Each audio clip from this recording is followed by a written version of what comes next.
കാസർഗോഡ് നിന്ന്. ശ്രീ സന്തോഷ്, താങ്കൾ എങ്ങനെയാണ് കാണുന്നത്? പാഠപുസ്തകം നേരത്തെ വിതരണം ചെയ്യുന്നതിനെ കുട്ടി ജയിച്ചോ തോറ്റോ? ഇപ്പോഴത്തെ കാലത്ത് കുട്ടികളാരും തോൽക്കില്ല എന്നത് അറിയാൻ കഴിഞ്ഞിട്ടാണോ, അതോ ഇനി UDF കാലത്ത് ഭരിച്ച കുഴപ്പങ്ങളെക്കുറിച്ച് വീണ്ടും ഓർമ്മിപ്പിക്കാനാണോ? എന്തായാലും രമേശ് ചെന്നിത്തല സാധാരണ അത്തരത്തിൽ പ്രതികരിക്കാത്ത ആളാണ്, പക്ഷേ അദ്ദേഹത്തിന്റെ പ്രതികരണം അത്തരത്തിലായി പോയി. എന്തായാലും ഇത് രമേശ് ചെന്നിത്തല പറഞ്ഞ എന്താണ് തെറ്റുള്ളത്? കാരണം ഒരു വാർഷിക പരീക്ഷ പോലും നടന്നിട്ടില്ല. കൊല്ല പരീക്ഷ നടക്കുന്നതിന് മുമ്പേ അടുത്ത ബുക്ക് കൊടുക്കേണ്ട യാതൊരു ആവശ്യം അവിടെ വരുന്നില്ല. അച്ചടിച്ച് വെക്കാം, അത് കുഴപ്പമില്ല. കാരണം അടുത്ത സ്കൂള് ഓപ്പൺ ആവുന്നതിന് മുമ്പ് കൊടുക്കാം. ജയിച്ചോ തോറ്റോ എന്ന് പറഞ്ഞിട്ട് അതിന് ശേഷം കൊടുക്കാം. പക്ഷെ അതിന് മുമ്പ് ഇത് എലക്ഷൻ സ്റ്റണ്ട് പോലെയുള്ള കുട്ടികളിൽ കൊടുക്കേണ്ട ആവശ്യം എന്താണുള്ളതെന്ന്. പിന്നെ മുൻപ്രേക്ഷകൻ പറഞ്ഞാല് ജമാഅത്തെ ഇസ്ലാമി ഒന്നും കേരളം ഭരിക്കാനെന്നുള്ള ഒരു ഇത് എന്തെങ്കിലും ഒരു UDF ആയിട്ട് ഇത് നടത്തിയിട്ടുണ്ടോ? ഇല്ലല്ലോ. ആഭ്യന്തര വകുപ്പ് കൈകാര്യം ചെയ്യുന്നൊക്കെ പറയുന്നുണ്ട്. ഞാൻ ചോദിക്കട്ടെ, ഇതിനു മുമ്പ് 10-40 വർഷം CPM-ന്റെ കൂടെ വന്നിട്ട് ഈ ജമാഅത്തെ ഇസ്ലാമിയാണ് ഭരിച്ചത് ആഭ്യന്തര വകുപ്പ്? അല്ലല്ലോ. ഇതൊക്കെ വേണ്ടാത്ത ഓരോ വിഷയങ്ങൾ. ജമാഅത്ത് ഇസ്ലാമി വിഷയം അവിടെ കേട്ടെ. ഈ അടുത്ത വർഷത്തെ പാഠപുസ്തകം സന്തോഷം, ഒരു ചോദ്യം. അടുത്ത വർഷത്തെ പാഠപുസ്തകത്തിന്റെ വിതരണോദ്ഘാടനം ഇന്ന് തുടങ്ങിയാൽ വരുന്ന ഒരു മാസമോ അല്ലെ 1.5 മാസമോ ഒക്കെ എടുക്കും ഈ പാഠപുസ്തകം കുട്ടികൾക്ക് വിതരണം ചെയ്യാൻ. അടുത്ത വർഷത്തേക്കുള്ള പുസ്തകങ്ങൾ കുട്ടികൾക്ക് നേരത്തെ കൊടുത്തു എന്ന് പറയുന്നത് എന്തെങ്കിലും ഒരു തെറ്റാവും? അടുത്ത വർഷത്തെ ഞാൻ ചോദിക്കട്ടെ, ഈ അടുത്ത വർഷത്തെ ഇപ്പൊ 9ലേക്ക് പോകുന്ന കുട്ടികൾ എന്ന് വിചാരിക്കാം, ഇല്ലെങ്കിൽ 8ാം ക്ലാസ്സിലേക്ക് പോകുന്ന കുട്ടികൾ എന്ന് വിചാരിക്കാം. ഈ 8ാം ക്ലാസ്സിലേക്ക് 9ാം ക്ലാസ്സിലേക്ക് കുട്ടികൾ പോകണ്ടേ? എന്നിട്ടുള്ള വിതരണം ചെയ്യേണ്ടത്. കുട്ടികളെ പണ്ടത്തെ കാലത്തെ പോലെ കുട്ടികൾ പരീക്ഷ എഴുതുന്ന 8ാം ക്ലാസ്സിലെ കുട്ടികളിൽ പകുതി പേര് തോക്കുകയും അല്ലെങ്കിൽ 3/4% പേര് തോക്കുന്ന അവസ്ഥയൊന്നുമില്ല. ഇപ്പോഴത്തെ കാലത്ത് വേണമെങ്കിൽ തോൽപ്പിക്കാമെന്ന് പറഞ്ഞാലും ഒരു സ്കൂളിലും ഒരാളും തോൽക്കാറില്ല. അത് എത്രയോ കാലമായി അങ്ങനെയാണ്. കുട്ടി 8ലെ കുട്ടി 9ലാവും, ആ കുട്ടി 9ലെ കുട്ടി 10ലാവും. അത് ഓട്ടോമാറ്റിക്കായിട്ട് ആവും കുട്ടി. അല്ലാതെ കുട്ടികൾ തോൽക്കുന്ന ആ ഒരു കാലമൊക്കെ കഴിഞ്ഞു. തോറ്റോ ജയിച്ചോ എന്നുള്ളതല്ല, തോറ്റോ ജയിച്ചോ എന്ന് അറിയേണ്ട ഒരു വിഷയമേ ഇല്ല. പണ്ടത്തെ പോലെ കുട്ടികൾക്ക് താങ്കൾ പഠിച്ച കാലത്തെ പോലെ റിസൾട്ട് വരുന്ന ദിവസം കുട്ടികൾ ആദ്യോടുകൂടി പോയി നോക്കേണ്ട അവസ്ഥയൊന്നുമില്ല. ഒരു ക്ലാസ്സിൽ കയറിയാൽ ആ ക്ലാസ് പൂർത്തിയാക്കിയാൽ ആ കുട്ടി അടുത്ത ക്ലാസ്സിൽ എത്തും. നമുക്കറിയാം. ഞാൻ ചോദിക്കട്ടെ, ജയിച്ചു കഴിഞ്ഞാലല്ലേ ഇത് കൊടുക്കേണ്ട ആവശ്യമില്ല. നേരത്തെ കൊടുത്തോണ്ടെങ്കിലും കുഴപ്പമുണ്ടോ? അതിന് മുമ്പ് കൊടുത്താൽ കുഴപ്പമൊന്നല്ല സാർ, അതിന്റെ ആവശ്യമില്ല. അതെ, ഞാൻ ചോദിച്ചത് ഒരു പുസ്തകം നേരത്തെ കൊടുത്തു. ഇതിപ്പോ നേരത്തെ ഇല്ല, ആളുകൾ ചോദിക്കുന്നത് നെയ്യപ്പത്തിൽ നെയ്യ് കൂടി പോയി എന്ന് പറഞ്ഞ് ആളുകൾ പ്രശ്നം ഉണ്ടാക്കുന്ന പോലെയാണല്ലോ. നേരത്തെ കൊടുത്തതിന് ഒരു തർക്കവും? നേരത്തെ കൊടുത്തതിന് തർക്കമല്ല സാർ. ഒരു ജോലിക്ക് പോകുന്നതിനും മുമ്പ് സാധനങ്ങളെല്ലാം വാങ്ങി വെക്കേണ്ട ആവശ്യമുണ്ടോ? എനിക്ക് നേരത്തെ കിട്ടിയോണ്ട് എന്തെങ്കിലും കുഴപ്പമുണ്ടോ എന്ന് ഞാൻ ചോദിക്കുന്നത്. എനിക്ക് അടുത്ത വർഷത്തേക്കുള്ള പുസ്തകം അത് നേരത്തെ കിട്ടി. സ്കൂൾ അടച്ചു കഴിഞ്ഞാൽ കിട്ടുന്നതിനേക്കാൾ നല്ല സ്കൂൾ അടയ്ക്കുന്നതിന് മുമ്പ് തന്നെ. ഇപ്പൊ ഇന്ന് തുടങ്ങിയത് വെച്ച് ഇന്ന് തന്നെ എല്ലാവർക്കും കൊടുക്കുമല്ലോ. വരുന്ന ഒരു മാസം എടുക്കും അത് കുട്ടികൾക്കെല്ലാം കൊടുത്തൊക്കെ എല്ലാവരും പൂർത്തിയാവാൻ. ഇത് സ്കൂളുകളിൽ എത്ര സ്കൂളുകളിൽ നിന്ന് കൊടുത്തത് ആ സ്കൂൾ അടയ്ക്കുന്നതിന് മുമ്പ് തന്നെ അടുത്ത വർഷത്തെ പുസ്തകം എനിക്ക് കിട്ടുന്ന കുട്ടികൾക്ക് സന്തോഷമല്ലേ? എന്റെ അഭിപ്രായമാണ് ഞാൻ പറയുന്നത്, സാറിന്റെ അഭിപ്രായമല്ല. എന്റെ അഭിപ്രായം ചോദിക്കാനാണ് സാർ. ഞാൻ അല്ല, അത് സമ്മതിച്ചു. അപ്പൊ എനിക്ക് സംശയങ്ങളോട് വരത്തില്ലേ സ്വാഭാവികമായും? അല്ല, താങ്കൾ പറയുന്ന എല്ലാ അഭിപ്രായം കേട്ടോണ്ടിരിക്കാന്നുള്ള എന്റെ സംശയമാണ് ഞാൻ ചോദിച്ചത്. താങ്കളുടെ സംശയം അതാണെങ്കിൽ എന്റെ അഭിപ്രായം ഇതാണ്. അതായത് അടുത്ത വർഷം സ്കൂൾ തുറക്കുന്ന സമയത്ത് ഇല്ലെങ്കിൽ തുറക്കുന്നതിന് മുമ്പേ ആണ് ഇത് കൊടുക്കേണ്ടത്. കുട്ടികൾ ജയിച്ചാൽ മാത്രമേ അത് വാങ്ങിയിട്ട് ഉപകാരമുള്ളൂ, കാര്യമുള്ളൂ. അല്ലാതെ കുട്ടി ജയിക്കുന്നതും തോക്കുന്നതും കാലമൊക്കെ എന്നോ കഴിഞ്ഞു പോയി. താങ്കൾ ഏത് കാലത്താണ് നിൽക്കുന്നത്? അങ്ങനെയാണ് ഇതൊന്നും വേണ്ട സാർ. 1 മുതൽ 10 അതെ, അങ്ങനെയാണ് സാർ. തോക്കുന്നില്ലെങ്കിൽ 1 മുതൽ 10 വരെയുള്ള കുട്ടികൾക്ക് നേരത്തെ തന്നെ ആക്കി കൊടുത്തൂടെ? അങ്ങനെയാണ് ചെയ്തത്. അടുത്ത വർഷത്തേക്കുള്ള പുസ്തകം ഇപ്പോഴേ കൊടുത്തു. അടുത്ത എല്ലാ കുട്ടികൾക്കും ആയിക്കോട്ടെ. 1 മുതൽ പ്ലസ് ടു വരെയുള്ള എല്ലാ കുട്ടികൾക്കും ആക്കി കൊടുത്തോട്ടെ. പക്ഷേ സ്കൂളിലെ കുട്ടികൾക്ക് എല്ലാം കൊടുക്കാനുള്ളതിനാണ് ഇന്ന് തുടക്കം കുറിച്ചത്. ഇതൊക്കെ ഇതും സ്റ്റണ്ടാണ്. കാരണം എന്ന് വെച്ചാൽ ഞങ്ങൾ വിദ്യാഭ്യാസത്തിലെ ഭയങ്കര അഭിവൃദ്ധിപ്പെടുത്തുന്നു എന്ന് പറഞ്ഞുകൊണ്ട് കാണിക്കാനുള്ള ഒരു ഇതാണ്.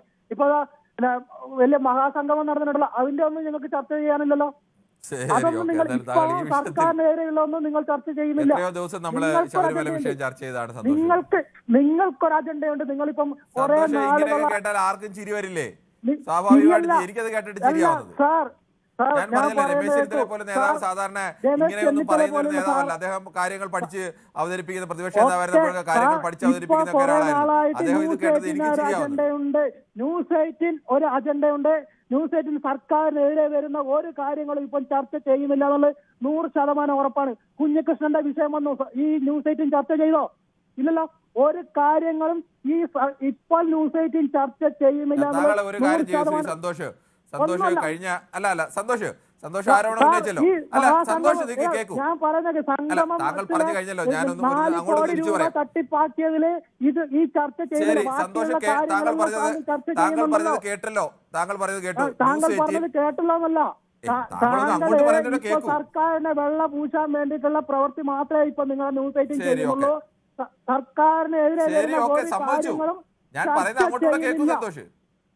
സന്തോഷ് പറഞ്ഞല്ലോ ന്യൂസ് 18 സർക്കാരിനെതിരായ കാര്യങ്ങൾ ചർച്ച ചെയ്തില്ലെന്ന്. സന്തോഷിന് ഞാൻ ഓപ്പണായിട്ട് ഒരു വെല്ലുവിളി തിരിച്ചു വെക്കുകയാണ് അങ്ങോട്ട്. കഴിഞ്ഞ ഒരു മാസം നമ്മുടെ യൂട്യൂബ് എടുത്തിട്ട് കഴിഞ്ഞ ഒരു മാസത്തിനിടയിൽ ന്യൂസ് 18 ചർച്ച ചെയ്ത വിഷയങ്ങൾ എടുക്കൂ. ന്യൂസ് 18 ചർച്ച ചെയ്ത വിവിധ വിഷയങ്ങൾ എടുക്കും. താങ്കൾക്ക് ആ യൂട്യൂബിൽ എൻ്റെ ലിങ്ക് അങ്ങോട്ട് എടുത്തു കഴിഞ്ഞാൽ താഴോട്ട് കിടപ്പുണ്ട് ലിങ്ക്. വേണ്ട ഒരാഴ്ച എടുക്കൂ. ഈ ഒരാഴ്ചക്കിടയ്ക്ക് സർക്കാരിനെതിരെ വന്ന എത്ര വാർത്തകൾ ചർച്ച ചെയ്തിട്ടുണ്ടെന്നുള്ളത് താങ്കൾക്ക് പരിശോധിക്കാം. അത് പരിശോധിച്ചിട്ട് അങ്ങനെ അല്ല എന്നുണ്ടെങ്കിൽ താങ്കൾക്ക് തെളിവ് സഹിതം തന്നാൽ ഞാനിവിടെ പറയാം, ഞങ്ങൾ പറഞ്ഞ് ചെയ്തത് തെറ്റായിപ്പോയെന്ന് ഞാൻ പറയാം. തുറന്നു പറയുകയാണ്. താങ്കൾ ഇപ്പൊ പരിശോധിച്ചോളൂ. താങ്കൾ ഇങ്ങോട്ട് പറഞ്ഞ വെല്ലുവിളി ഏറ്റെടുത്തോണ്ട് ഞാൻ അംഗീകരിക്കല്ലേ. താങ്കളെ വേണേ അങ്ങോട്ട് വിളിക്കാം. താങ്കൾക്ക് വേണേ സമയം തന്ന് താങ്കളെ വേണേ അങ്ങോട്ട് വിളിക്കാം. കഴിഞ്ഞ ഒരു മാസം എടുക്കാൻ ബുദ്ധിമുട്ടാണെങ്കിൽ ഒരാഴ്ച എടുത്തോളൂ. ഒരാഴ്ച എടുത്ത് ന്യൂസ് 18 പല ചർച്ചകൾ ഒരു ദിവസം നടക്കാറുണ്ട്. ഈ ചർച്ചകളിലൊക്കെ തലക്കെട്ടുകളും ഈ ചർച്ചകളുടെ വിവരങ്ങളും എല്ലാം നമ്മുടെ യൂട്യൂബിൽ വിശദമായി തന്നെ ഉണ്ട്. താങ്കൾ പരിശോധിക്കൂ. രാവിലെ നടന്ന വിഷയം ഉച്ചയ്ക്ക് എടുക്കുന്ന ഒരു സംഭവമായിരുന്നു ന്യൂസ് 18 നേരത്തെ ഉണ്ടായിരുന്നത്. ഈ ശബരിമല ഇഷ്യൂ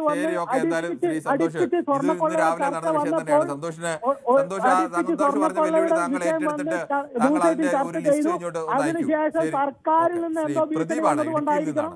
ശ്രീ പ്രദീപ്, താങ്കൾ എങ്ങനെയാണ് കാണുന്നത്? പുസ്തകം നേരത്തെ കൊടുത്തത് എന്തോ ഒരു വലിയ തുക്ലക് പരിഷ്കാരമാണെന്നാണ് മുൻ പ്രതിപക്ഷ നേതാവ് പറയുന്നത്. താങ്കൾ അതിനെ എങ്ങനെ കാണുന്നു? സാധാരണ നേരത്തെ ഞങ്ങളൊക്കെ പഠിക്കുന്ന നേരത്തെ സ്കൂൾ തുറന്നൊരു 1-1.5 മാസം കഴിഞ്ഞ് ഈ പുസ്തകം കിട്ടണേ. കാരണം കഴിഞ്ഞാൽ പിള്ളേർ തൂക്കും. കാരണം 4ാം ക്ലാസ് വരെ പിള്ളേർ തൂക്കില്ല. അത് കഴിഞ്ഞ് പിള്ളേർ തൂക്കും. ഒരു അക്ഷരത്തെറ്റ് വന്നാൽ അവർ തോപ്പിക്കുകയും ചെയ്യും. എല്ലാം നോക്കി വിടും. 5ാം ക്ലാസ് വരെ LP ജയിച്ചു പോകും. മറ്റേത് നോക്കിയാലേ അവർ വിടുള്ളൂ. അല്ലെങ്കിൽ ചുമ്മാ ജയിച്ചു പോയി കഴിഞ്ഞാൽ എവിടെ പോയി നിൽക്കാനാ? അതാണ് ഈ ജൂൺ കഴിഞ്ഞ് ജൂലൈ പകുതി ഞാനൊക്കെ പഴയ പാഠപുസ്തകം മേടിച്ചാൽ പഠിച്ചോണ്ടിരിക്കുക. ഇത് ചുമ്മാ പാഠപുസ്തകം മുഴുവൻ അടിച്ചു വിട്ടിട്ട് ഖജനാവി കാശിന്റെ കുഴപ്പമില്ലാട്ടോ. ഈ പിള്ളേരെ മുഴുവൻ ജയിപ്പിച്ചു വിടില്ല. അതുകൊണ്ട് എന്ത് പോകാം? ആ സഹിച്ചെറിയ എന്നാലും പറഞ്ഞിട്ടില്ല. പിള്ളേർക്ക് എഴുതുമ്പോൾ അതിനൊന്നും അറിയാൻ പറ്റില്ല. കുട്ടികളെ ജയിപ്പിച്ചു വിടുന്നത് എന്തുകൊണ്ടാണ്? അത് ശാസ്ത്രീയമായി ലോകത്ത് അല്ല, പുസ്തകം അടിച്ചു വിടും. ഞാൻ പറഞ്ഞ പുസ്തകത്തിന് എണ്ണം വേണ്ടേ? എണ്ണം വേണ്ടേ? പുസ്തകത്തിന് എണ്ണം വേണ്ടേ? അത് ചുമ്മാ പിള്ളേരുടെ എണ്ണം അടിച്ചാൽ പുസ്തകം അടിച്ചു വിട്ടാൽ ശരിയാണ്. എങ്ങനെയാണ് പ്രദീപ്? നമ്മുടെ കുട്ടികൾ 1ാം ക്ലാസ്സിൽ ചേർന്നാൽ ആ 1ാം ക്ലാസ്സിൽ ചേരുന്ന കുട്ടികൾ പണ്ടത്തെ പോലെ 10 കുട്ടികൾ ചേർന്നാൽ 7 കുട്ടികളോ 6 കുട്ടികളോ 10ാം ക്ലാസ്സിൽ എത്തുന്ന അവസ്ഥയല്ല ഇപ്പോൾ ഉള്ളത്. ഇപ്പോൾ 1ാം ക്ലാസ്സിൽ 10 കുട്ടി ചേർന്നാൽ 10 കുട്ടിയും 10ാം ക്ലാസ്സിൽ എത്തും. 10ാം ക്ലാസ് കഴിഞ്ഞാണ് കുട്ടികളെ പല വഴിക്ക് പറയാൻ പറ്റില്ലായിരുന്നു. ഇപ്പൊ ഒരു മാറ്റിയെന്ന് എഴുതിപ്പിച്ചു നോക്കാം എങ്ങനെ ഉണ്ടാവുന്നു. ചുമ്മാ ഗോവ കളിച്ചോണ്ട് അവനെ അവനെ പയ്യൻ എന്നോട് പറയാം ഞാൻ എങ്ങനെ എനിക്ക് തന്നെ അറിയാൻ പറ്റില്ല. ഒരു പയ്യൻ എന്നോട് പറയാം ഞാൻ കഴിഞ്ഞ വർഷം ചടയമംഗലത്ത് നിന്ന് ബിനുകുമാർ, നേരത്തെ പുസ്തകം കൊടുക്കുന്നതും ഒരു തെറ്റായിട്ട് എങ്ങനെയാണ് വ്യാഖ്യാനിക്കുന്നത്? സാറേ, എനിക്കൊരു പഴഞ്ചൊല്ലാണ് ഓർമ്മ വരുന്നത്. ഇത് കേൾക്കുമ്പോഴേ പട്ടി പുല്ല് തിന്നത്തുമില്ല, പശുവിനെ തിന്നാനും സമ്മതിക്കത്തില്ല. ഈ ഒരു പഴഞ്ചൊല്ലാണ് എനിക്ക് ഓർമ്മ വരുന്നത്. അതായത് കോൺഗ്രസിന്റെ ശരിയായിട്ടുള്ള പ്രശ്നം ഇതാണ്. അവര് നല്ല കാര്യങ്ങൾ നല്ലതെന്ന് പറയത്തില്ല. ഇവിടെ നമ്മള് ശശി തരൂരും ചെന്നിത്തലയും സതീശനും ഒക്കെ തമ്മിലുള്ള വ്യത്യാസമാണ് ഇവിടെ കാണിക്കുന്നത്. അതേസമയം ശശി തരൂർ അന്ന് കൃത്യമായിട്ട് അദ്ദേഹത്തിന്റെ യോഗ്യത അനുസരിച്ച് അദ്ദേഹം അഭിപ്രായം പറയുന്നത് നല്ലൊരു കാര്യമാണ്.